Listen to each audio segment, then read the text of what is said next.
One Last Cigarette, Episode 4, A Widow Who Hated Smoke.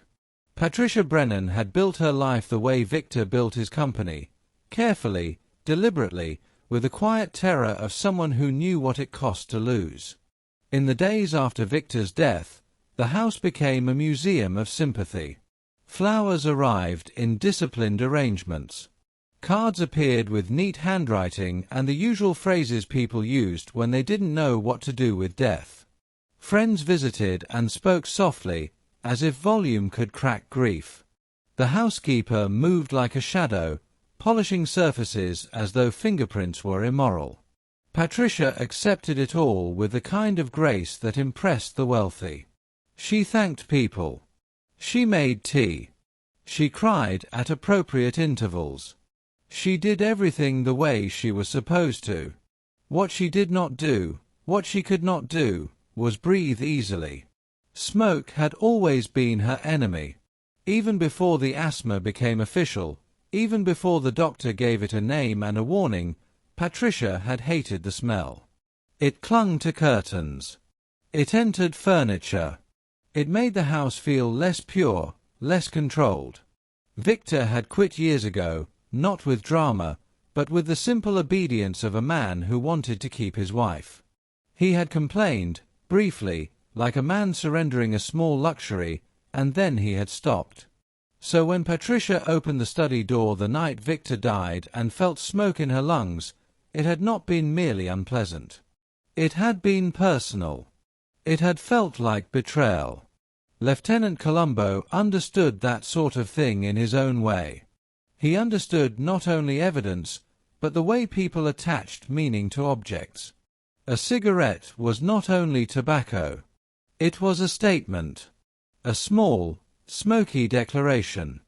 And in this case, it was a lie.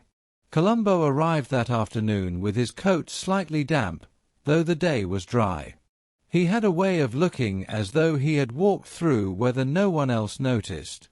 Patricia met him in the foyer. Her black dress was simple. Her hair was arranged. Her eyes were tired but clear. "Lieutenant," she said, "do you have something new?" Columbo lifted his hand slightly, apologetic. Not exactly new, Mrs. Brennan. I'm sorry. I got questions. And I know this isn't the time." Patricia's mouth tightened. "If you're here, it's the time." Columbo nodded as if grateful for permission. "Okay. Thank you. I won't take long." Patricia gestured toward the sitting room. They sat, and for a moment the room felt too large for two people who were both thinking about a dead man. Columbo looked around, expensive furniture, soft lighting, everything chosen carefully. Then he looked at Patricia. "How are you holding up?" he asked, and it sounded like a real question, not an investigative one. Patricia exhaled. "I haven't slept." Columbo nodded. "Yeah. My wife, she says when she can't sleep, she counts sheep. I tried it once. I got to 3 and then I started worrying about where the sheep were going." Patricia did not smile. Columbo's face softened. "I'm sorry," he said quietly. I know this is hard." Patricia's voice tightened. "They keep saying suicide." Columbo nodded, careful. "Yeah." Patricia looked at him sharply. "You don't believe it?" Columbo blinked slowly. "Mrs. Brennan, I try not to believe anything until it earns it." Patricia swallowed. "Then what do you believe?" Columbo hesitated. "I believe somebody wanted us to believe suicide. And they did a very good job." Patricia's eyes narrowed. "Martin." Columbo did not confirm. He did not deny. He simply said, "I want to ask you about the smoke." Patricia stiffened. "The smoke?" Columbo nodded. "You said you coughed when you opened the study door." Patricia's jaw tightened. Yes. I have asthma. Columbo nodded. Does Victor know how bad it is? Patricia stared. Of course. That's why he quit smoking. For me. Columbo nodded again, as if keeping the word for me gently in his hand. So Victor would never smoke in the house. Never, Patricia said firmly. Columbo leaned forward slightly. Mrs. Brennan, I know this is strange to ask, but when you opened the door, was the window open? Patricia shook her head. No. Everything was closed. Columbo nodded. So the smoke would have stayed. Patricia's eyes tightened. Yes. Columbo looked thoughtful. And you were able to breathe long enough to call for help? Patricia's voice sharpened. Barely. Columbo nodded, as if picturing it. Okay. He hesitated, then said gently, Mrs. Brennan, can I ask you to walk me through it again? The night. Patricia's face tightened. I already told you. Columbo nodded quickly. I know. And you were very helpful. It's just, sometimes the second time you tell it, you remember something small. And small things, they're usually big. Patricia stared at him a moment, then sighed. All right. Columbo's voice remained soft. You were upstairs reading. Yes. You heard a sound around 10:45. Yes. You came downstairs. The study door was closed. Yes. You tried the handle. Locked. You went to the kitchen. Top drawer by the sink. You got the spare key. Yes. You unlocked the study. Yes. And then you saw Victor at the desk. Patricia swallowed, her voice trembling slightly. Yes. Columbo nodded.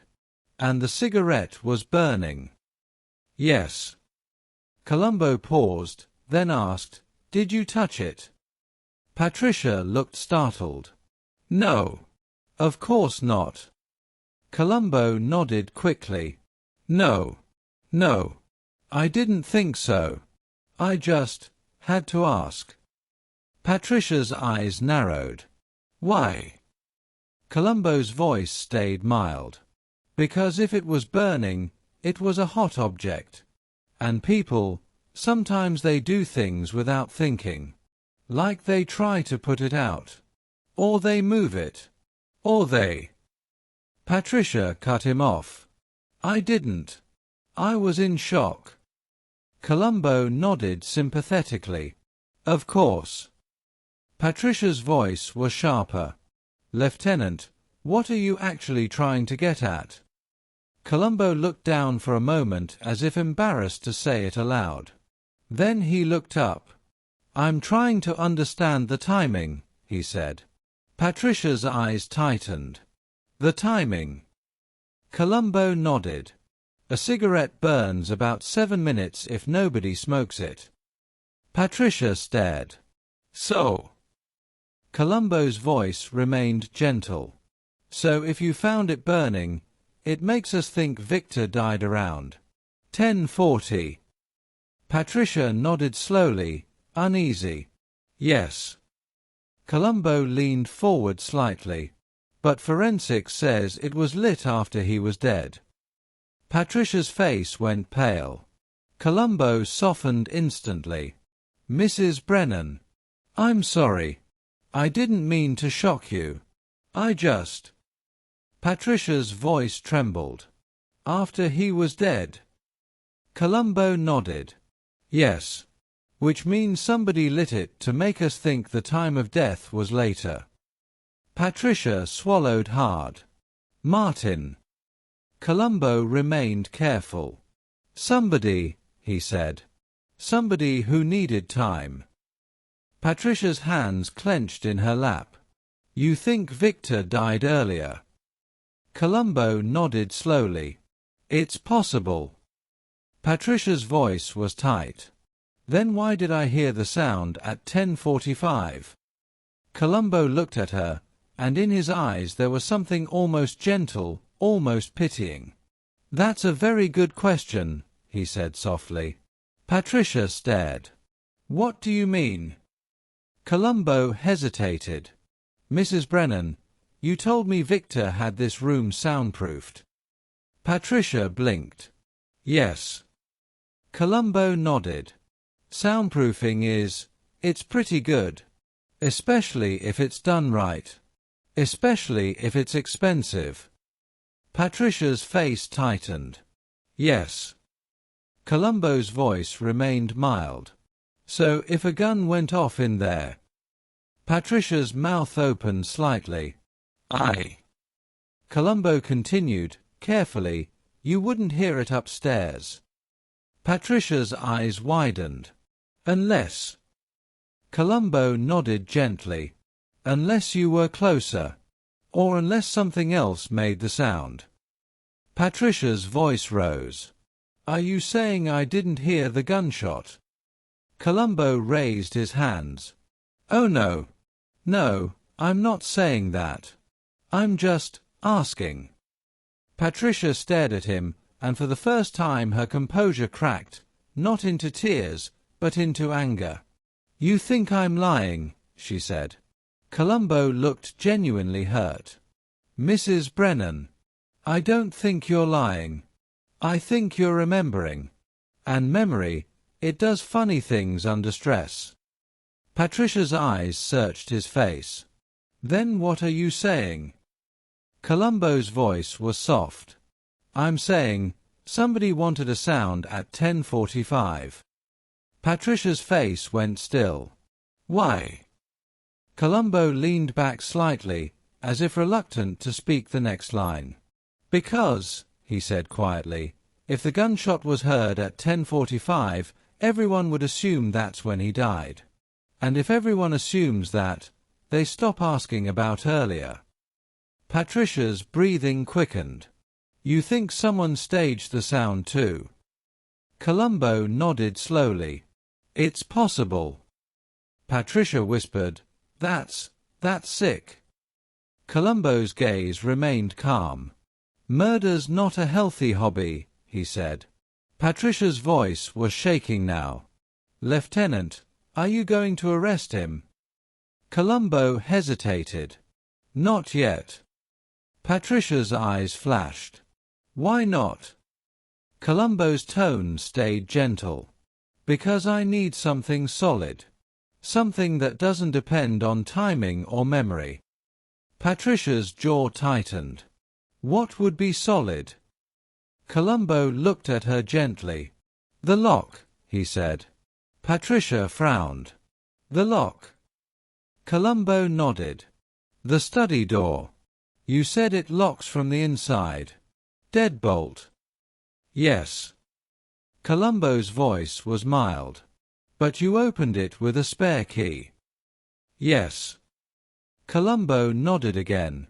So. I'd like to see the door again. Patricia hesitated, then stood.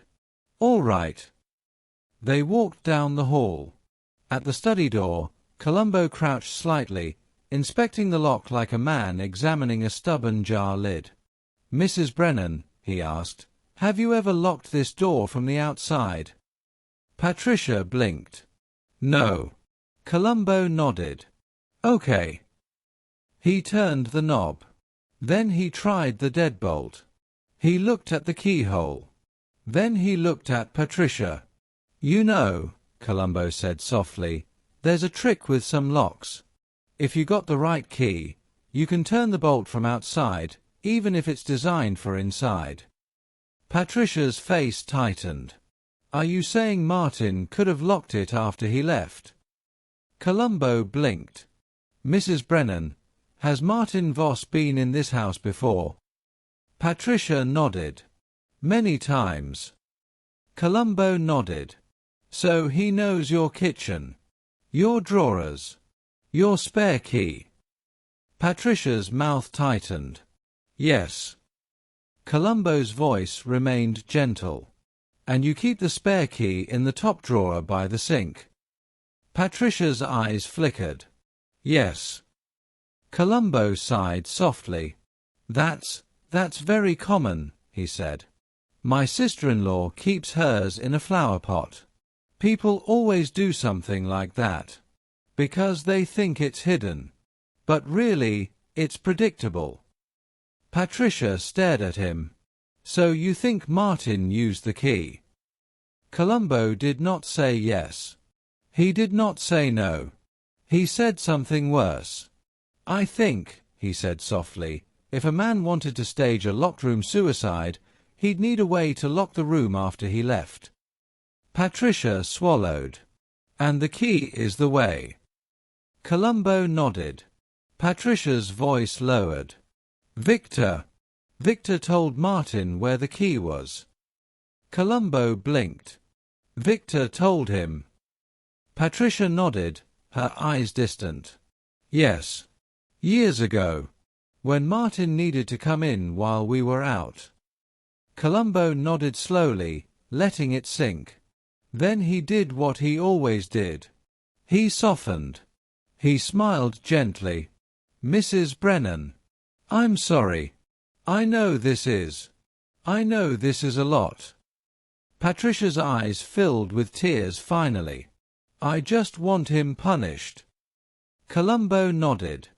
Yeah, he said. Me too. Patricia wiped her eyes quickly, embarrassed. Do you think Victor knew, before he died, that Martin was stealing? Columbo hesitated. I think Victor suspected, he said. And when a man suspects something like that, it changes everything. Patricia whispered, Victor was going to expose him. Columbo nodded. Yeah. Patricia looked at him suddenly, sharp. Then Martin had to stop him. Columbo's eyes stayed gentle. That's a way to look at it. Patricia's voice was tight. It's the only way. Columbo watched her for a moment, quietly. She was pushing the narrative. She was insisting on it. It could be grief. It could be certainty. It could be something else. Columbo said softly, Mrs. Brennan, can I ask you about something else? Patricia's eyes narrowed. What? Columbo's tone was mild. Your husband, did he ever smoke Sobranie cocktails? Patricia frowned. Sobranie? Columbo nodded. Imported brand. Fancy. Patricia shook her head. No. Victor smoked regular cigarettes when he was younger. Nothing fancy. Columbo nodded. Okay. Patricia's voice sharpened. Why does it matter? Columbo looked at her gently. Because the cigarette at the scene was Sobranie, he said. And if Victor never smoked those, then whoever put it there wanted it there. Patricia's mouth tightened. Martin smokes them. Columbo blinked. How do you know? Patricia hesitated, then said, I've seen the pack in his hand. Columbo nodded slowly. You've seen it? Patricia's voice grew tense. Yes. Columbo said softly, Mrs. Brennan, when you see something like a brand, do you remember it because it stood out? Or because you were looking? Patricia stared at him. What are you saying? Columbo smiled apologetically. Nothing. I'm sorry. It's just, sometimes people remember details because they matter. And sometimes they remember because they've rehearsed. Patricia went very still. Columbo quickly softened again. Mrs. Brennan, I'm not accusing you of anything. I'm just thinking. Patricia's voice was low. Lieutenant, stop thinking. Columbo nodded sadly. I wish I could. He stepped back from the door. Thank you, he said. I'll let you rest. Patricia looked at him, eyes bright with anger and fear. "Lieutenant." Columbo turned. Patricia's voice trembled. "Promise me you won't let him walk away." Columbo's face was gentle. "I promise," he said. And then, just as he was leaving, he did it again. He stopped. He turned back. He smiled apologetically. "Oh," he said, "just one more thing." Patricia's eyes tightened. "Yes." Columbo's voice was soft. "That night," he said, "when Martin left, you said goodbye to him at the door." Patricia nodded. "Yes." Columbo blinked. "Was he smoking?" Patricia's mouth tightened. "No." Columbo nodded. "Okay." He paused. "Was he carrying his lighter?" Patricia stared. "How would I know that?" Columbo smiled faintly. "Yeah. You're right. Sorry. That's a silly question." He left. But the question was not silly, because Columbo was not asking what Patricia saw. He was asking what Patricia could not possibly know. And every time Patricia answered too quickly, too cleanly, too confidently, Columbo's quiet suspicion grew. Not that she killed her husband. Not yet. Just that she was closer to the truth than she pretended. After Columbo left, Patricia stood in the hallway for a long time, staring at the study door. She thought about the cigarette smoke in her lungs, the way it had burned, the way it had felt like a punishment. She thought about the spare key in the kitchen drawer. She thought about Martin's voice the last time he had been here, calm, confident, persuasive. And she thought about Columbo. His coat, his eyes, his gentle manner that made her feel guilty even when she was innocent. Patricia whispered, "Why won't you go away?" She did not realize how dangerous that thought was. Because when a person starts wanting the detective gone, it means the detective has arrived exactly where he needed to be. At the station, Columbo sat with Sergeant Hayes and reviewed the conversation. Hayes asked, "So what do you have?" Columbo hesitated. "I got a lock," he said. Hayes frowned. "A lock isn't enough." Columbo nodded. "I know." Hayes tapped the file. "We need something that ties Voss to the moment of death." Columbo nodded slowly. "Yeah," he said. "And I got something else." Hayes leaned in. "What?" Columbo's voice lowered. "I got a widow who hates smoke," he said. Hayes blinked. "So?" Columbo's eyes were thoughtful. "So if smoke is her enemy, and that cigarette was left burning in that room, then whoever staged it didn't care about her comfort," he said softly. "Or they knew exactly how she'd react." Hayes frowned. "React how?" Columbo leaned back slightly. "Coughing," he said. "Panicking. Leaving the room quickly. Not staying inside long enough to notice details." Hayes stared. "You think the cigarette was meant to drive her out?" Columbo nodded. "Yeah." Hayes exhaled. "So it wasn't just a timer?" Columbo's mouth tightened. "No," he said. "It was a weapon." Hayes looked at him. "Then what now?" Columbo's eyes were calm. "Now," he said softly, "we keep asking questions until Martin Voss gets tired of being polite." Hayes frowned. "And then?" Columbo smiled faintly. "Then he'll make a mistake."